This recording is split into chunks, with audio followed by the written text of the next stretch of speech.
Going. Okay, good afternoon and welcome everyone. How you doing, friends? Long time no talk. For those of you who joined me yesterday, cool. For those who didn't, well, that's all right. We'll get the recording up probably later on this afternoon.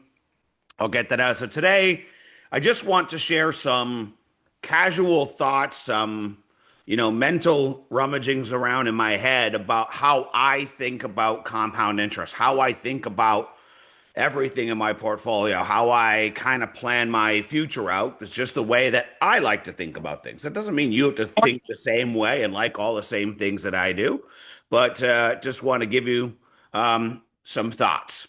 And so, with that said, it's hashtag not financial advice, as you know. I'm not a financial advisor. I'm not a legal advisor. I'm not telling you what to do at all. It is your money, so it is 100% you responsible. Every decision you make, every choice you make is all on you. And we're just here to help guide you, to help you make maybe better decisions or decisions that help you sleep better at night, but also take advantage of the strategy. So I want to start by saying that I always think in terms of portfolios. I learn through experience and I retrain my damn brain and emotions all the time to make sure I don't have all my eggs in one basket. Been there, done that, not wise.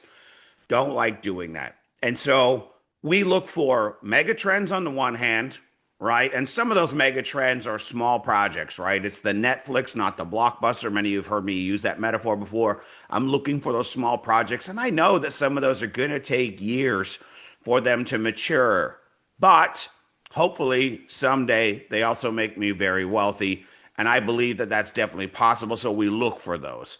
On the flip side of that, when we're not looking for those little projects, the Netflixes of the world and things that are on major trends, I'm also looking for things that cash flow. So we love validators, delegators, miners, bots. We like all the above. But the one distinct advantage that a bot has that I particularly really love for me is that it's USD in, USD out. In a lot of the other models, right, where we are rewarded in coins or in tokens, that is an appreciating asset in my mind. And ergo, I never like to sell it. I don't like to sell appreciating assets. And so I think that things like bots have a very distinct time and place in one's portfolio. And just so you know, rightly or wrongly, right, whether you agree or not, whether you like the philosophy or not, the way that my brain thinks is always in terms of freedom, right?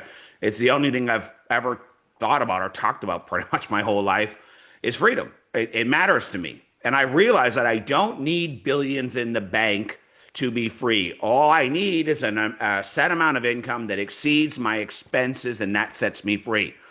Said simply, if you spend 100K a year to live a solid lifestyle, depending on where you live, and you make 200K, you are free. Even if you have no other money in the bank, you are free at that point, in my mind, because you've got way more income than you have expenses. And so you can make that work.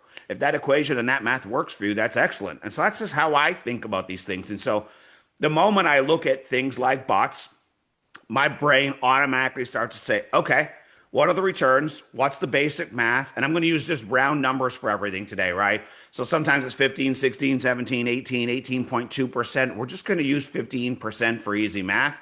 So immediately I start saying, okay, 15% a month. If I have 10K, what's that going to give me in a bot, right? Can I live off that? Probably not. It's still great, nothing to sneeze at. There's no shame in it. Everyone's math is different. If you live in the Philippines versus Singapore, it's going to change the equation of how much money you need anyway. And for some of us, we can only do what's possible. Some of us just don't have the capital that we would like to have to do what we want to do. But we can work towards it, and that's the beauty of it. And so I just start thinking, okay, so then I do loose math in this particular bot, and I start saying, okay, every 10 grand fetches me about $50 a day. Can I live off $50 a day? And I start saying, ooh, nope, not where I live. That would be damn tough. I used to have low overhead. That doesn't fit my current lifestyle for sure. So then I start saying, okay, well, then what's that number, right? And for a lot of people, if you get to the $200 a day, $300 a day, $400 a day, $500 a day, everyone's number is different. So it's not for me to decide for you what number it is. But if you came up with a strategy to help yourself get there, that would be wonderful. Like, what a wonderful way to try and set it up. And so for some of you, you start doing math in your head and you say, you know what, I'd like to make $1,000 a day. Okay. So maybe I can't start there today, but what can I do to work myself up to a plan where I could have $1,000 a day? And I started saying, okay, I need about 200 grand in a bot to do that. And then that would allow me to live a great lifestyle, have leftover cash to invest in other opportunities as they arise, because that's a part of my equation. I need extra cash flow to invest in opportunities as they arise. That's important to me. And so, that's why the number starts to inflate. I still need money to be able to go out to dinners and not stress. I like money to take some vacations and not stress. I like some money to acquire assets. I like money to replenish my wine fridge with. Whatever that ends up being, that's different for everybody, but I start to play with the math that way.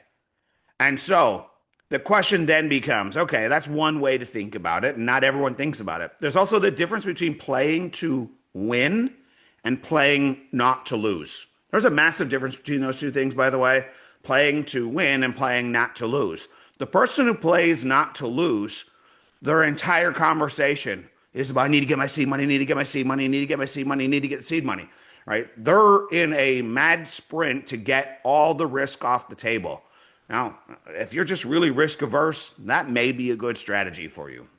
I don't want anybody to get hurt. Let me say, I don't want anyone getting hurt in this deal.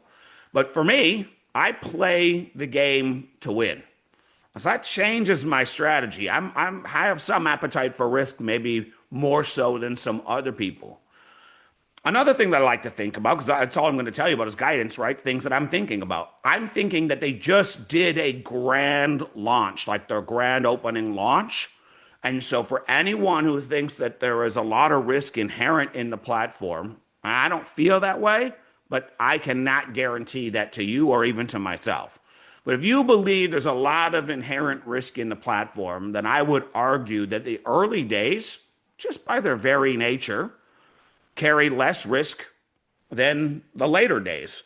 And as the numbers start to compound and get bigger and bigger and bigger, also eventually I'm hoping that this sticks around for many years to come, and that our worst case scenario is that the returns start to come down. Okay, well, if I'm going to plan around that, then I would also argue that the early days means that the returns are the best. They want to attract lots of users for their exchange. They're going to make it nice and juicy. And so then I would argue then the early days would be when you'd want to compound.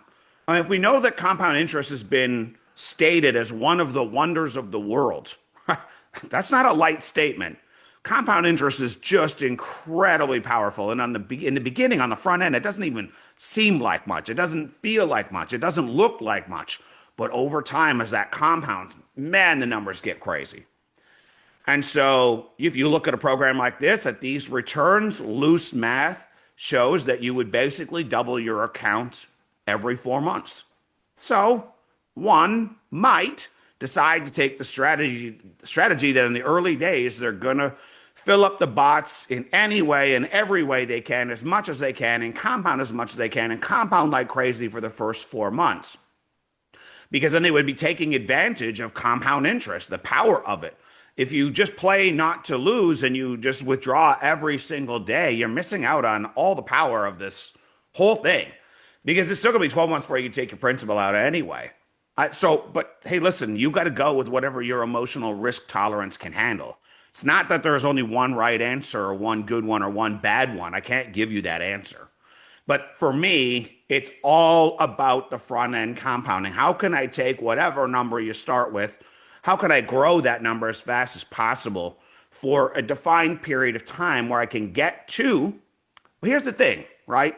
One of the things that I think about at the end of 4 months, if I've doubled my account, right? Now that I've doubled my account, how many days? Let's just use $10,000. If you play not to lose and you withdraw every single day from your bot, it's going to take approximately 6 months. We're just going to round it off. 6 months to get all your risk off the table. So now you've doubled your money. You got 10K still in the bot. You've got 10K back into your personal wallet.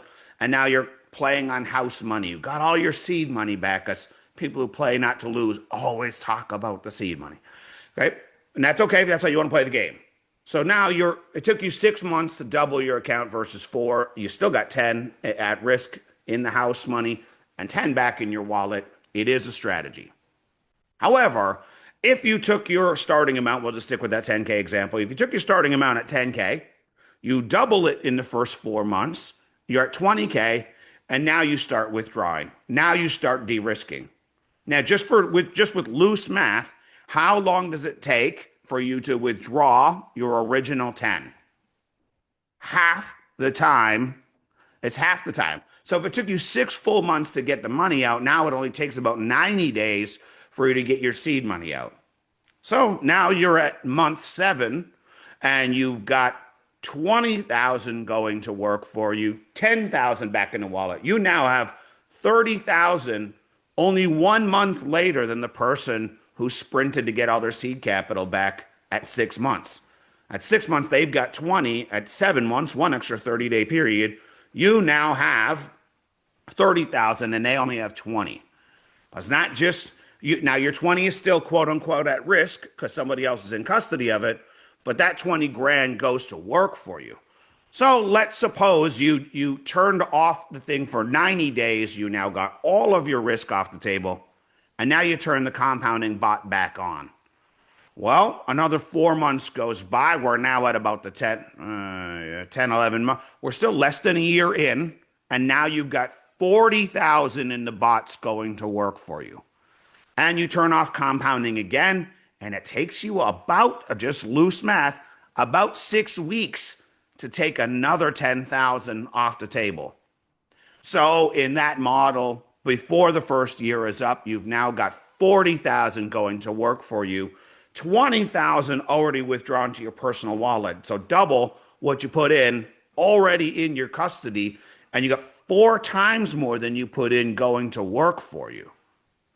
That's very powerful math. That may end up being the optimal strategy for most people. There is no such thing as the right strategy for everybody, but for most people, that may end up proving to be a really good model. And now when the year ends, a month later, let's say you compound it again a little bit longer. When the year ends, you now have the ability to unlock your original principal if you wanted to. You could take another 10K out off the pot, and you could quickly compound to get 40K working for you, 30K in your wallet. It wouldn't take that long at that point. However, for you to get that same math, if you don't do any compounding at all, somewhere along the way, you're going to have so much less. You're going to barely take advantage of what's on offer if you do no compounding. So, I mean, unless you are just super scared and losing sleep every night that the money is not in your custody, it would seem unwise to me to even participate in the program if you're never going to compound at all. Now, some of you may feel very differently. You may feel like that's still too long of a window to be at risk. Okay. Could you compound 1 month, withdraw 1 month, compound 1 month, withdraw 1 month? Yeah. You'll still end the year doing pretty damn awesome. You're still way ahead doing it that way. Could you compound 3 weeks of the month and withdraw for 1 week? Of course, it's an option. Can you do 1 week on, 1 week off? Also an option. Everyone's got a lot of options. So just to go over the basic house rules again, when that money gets locked up, you have 12 months where you cannot withdraw it, with the exception of 3 days of each month, you can withdraw the entire principal. And it would be the entire balance of whatever's in the account at that time. You'd pay a 35% penalty, but you could withdraw the entire amount. So if you had a family emergency, you get that money back out and you're good to go. But the original money is locked up. And you can continuously top up your account and top up the account and leave that reinvest button on, and you have a lot of power. Now, I have also seen some people, the playing to win people, who get a little too greedy, and I'm not quite sure I would recommend that strategy either. I've got guys who are saying, I'm going to park the money in, I'm going to let it compound for 5 full years because I'll have $100 million in the account if I do that. While that may be true, that's a little too much risk appetite. That is just way too long. That's just getting greedy. Take some money off the table at certain intervals is my number one advice to you. Now, remember, every chunk that you take out, if you have 10 grand in and you got 1K out, right? You've de-risked some of your original capital. Some of it got de-risked. And so if you do it over time in intervals, at least you're de-risking over time. But the other thing I always think about is, do you have another place to park the money, or are you just going to let it sit in your wallet in USDT while the US dollar is crashing in value and just let it sit there and do nothing for you? Well, you always want to have some cushion money, 3, 4 months of money set aside to keep yourself safe in case some curveball in life happens. You've got a cash cushion, so you still want some, but how much do you want? I don't know. For some of you, it may be 100 grand. Okay, after 100 grand, are you just going to keep withdrawing every single day, even though you're not spending it, not finding a new home to invest it, and take it away from the bots when it could have been in the bots, making you even more money? Is that wise? I don't know. You got to do what makes you sleep at night, but I only want so much in USDT sitting in my wallet at any given time. I like having some. A cushion is wise, but how much do I want sitting there not making me any money? My goal is, as often as possible, as wise and strategic as possible, though, well, I'm not being a fool, is how do I take that money and multiply it? Well, maybe you guys are, maybe you're doing the SOS program that we like for short-term gains. Maybe you're doing that. Let's just say you're doing that. Okay, you withdraw some money, you go in there, you get a 3x quick, in 72 hours, and you take some of that money back. Well, then having some USDT outside of the bot was very wise for that moment. And I would use short-term things like, just as use the SOS example, where you might be able to get a 3x in your money really quick. You take some of that money, in my personal opinion, and you go fund the bots. Now, some of you just don't believe in the bots. Some of you don't believe there's any trading going on. Some of you believe that, you just have it in your head that everyone's a scammer. Everyone's going to scam you. It's only a matter of time. And if you believe that, then play it safe, because you can't come back and blame me or blame the world or blame somebody. It's your wallet. It's your money. It's your commitment. The due diligence is on you. You decided what strategy to play, what game to play, how much to put in, how much to risk, and when you took it out and when you de-risked or how you didn't de-risk. Every decision is ultimately on you. All we can do is try and provide what we think are good options. Now, personally, I have a lot of money in the bots going to work, so that tells you how I feel. I feel like we're in a very good place.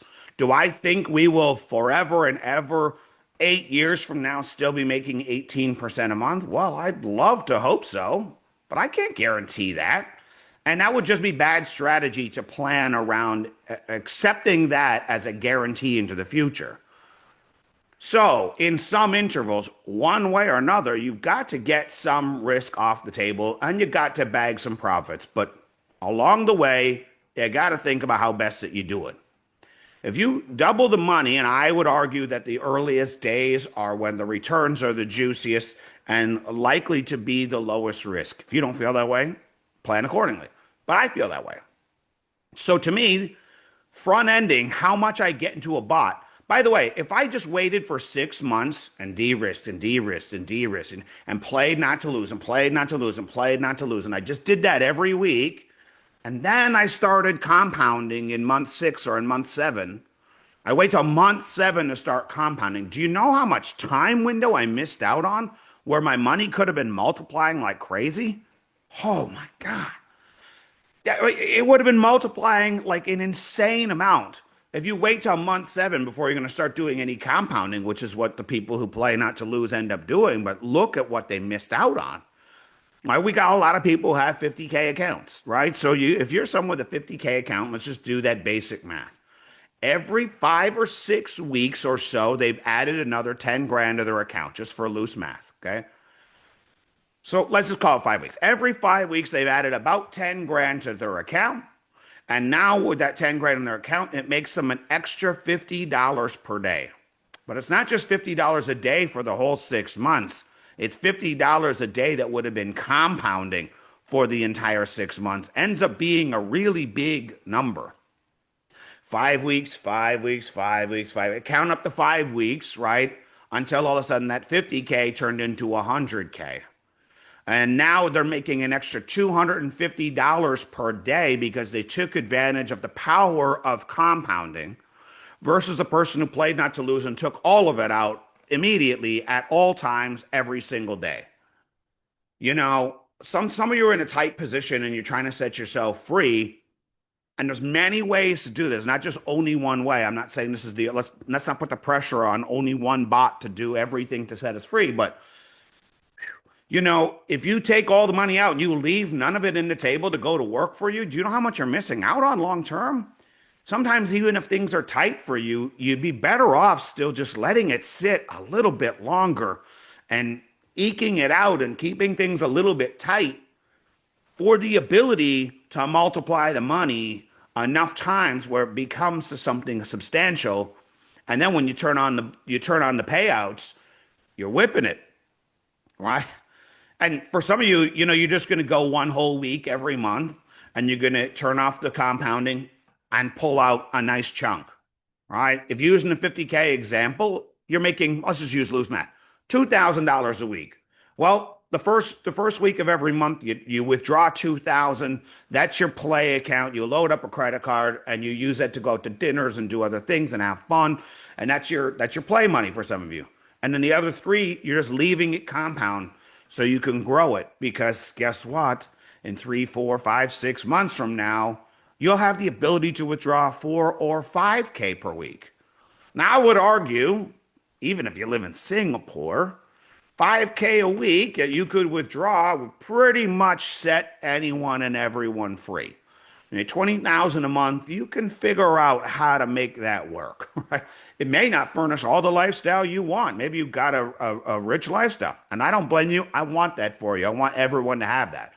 But if you do, you could probably still make 20 grand work. I like $1,000 a day. I don't know. In my head, that's just a nice round, smooth, warm, and fuzzy number. And I know for sure I can make it work. And I know for sure that leaves me some extra dry powder on the sidelines to participate in other projects what I get excited about as I expand my portfolio or contract my portfolio or find something new or double down on something that's doing really good. I love that. All right. So that's the rant. I don't want to say too much more, but if you guys have questions or just want to, banter about something, I give you guidance best I can. Like I said, there is no black and white answer that's perfect for everybody. I just want to reiterate the power of compounding to you. And at some point in time, in some fashion, I think you'd be very, very much doing yourself a disservice if you weren't taking advantage of it in some fashion. And I would argue that the early days matter the most because the sooner you turn that number into a large number, the sooner it can accumulate like a snowball down the hill. Down the road, you're going to have a wildly big number and just way more leverage than if you gave up all compounding on the front end. All right? But that could be 1 month on, 1 month off, whatever floats your boat. So, questions, comments, thoughts, dialogue, none. AI was saying same thing. Cool. Hey, AI is smarter than it looks once in a while, right? And sometimes AI has some great advice and sometimes it doesn't. It's all about how you prompt it. And so take the advice with a grain of salt, but it can provide some very good insights.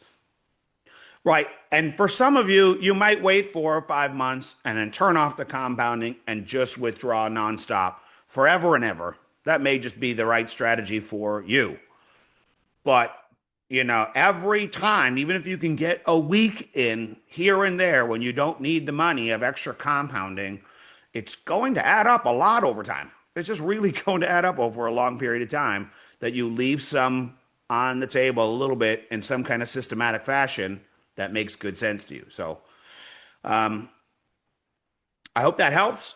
Hope everyone got value. I don't want to drag the call out for longer than it needs to be, but if there are questions or comments or dialogue, I'm happy to have it. But other than that, we'll keep it short and sweet. Maybe this becomes just a good, useful tool that you can share with people when they are trying to decide what to do. At least it gives them some guidance and maybe some thought processes from someone who's, maybe a more experienced investor than they are to think about it, hopefully, in the right terms. A lot of people really don't understand compound interest and how powerful it is. And if you think it's powerful on the front end, wait till you see what it does for you long term. It's incredible. But you can't just be leaving it on compounding perpetually forever, taking no risk off the table, hoping that the sky will always be perfect, that the runway will always be clear. That's just foolish. Take some money off the table someday because some of you are going to get greedy. You're going to let it go and let it go and let it go. And then one day you're going to be pointing the finger, blaming someone. Oh, you made me. You told me. I mean, I thought it would be great forever. I left all the money there and now I lost all of it. It was your fault. Ain't my fault. 100% you responsible at all times. Just trying to provide some insights of how I think about it. I'm compounding the hell out of the front end. That's what I'm doing personally. That fits my strategy, my risk appetite, and I'm playing to win. I will take some money off the table along the way, and I will do all the smart things, but I will make sure I'm still going to be compounding in intervals. And I don't have like a black and white strategy on that. Sometimes it's just looking at your wallet and saying, I'm sitting on a lot of cash right now. I don't need more.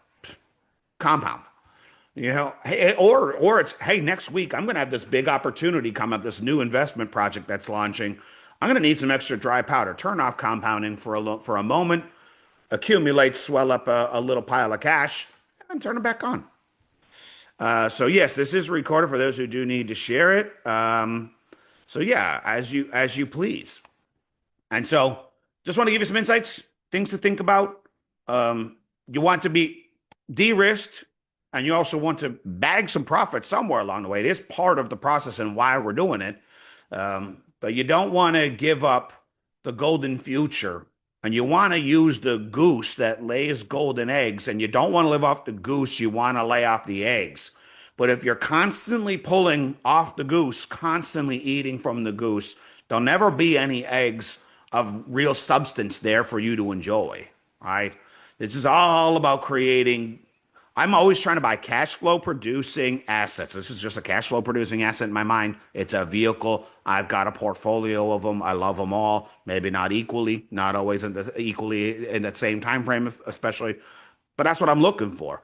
I'm looking for eggs. Constantly trying to build that which produces the eggs, and I want them to be substantial, nice, juicy eggs, not something thin and substanceless. So, all right, guys. Hopefully that helps you. Gave you some good ideas, hopefully. Take care. Have a good one. We will do more calls on a more regular, consistent basis, and we'll get this recording out to everyone. Take care and have a good one.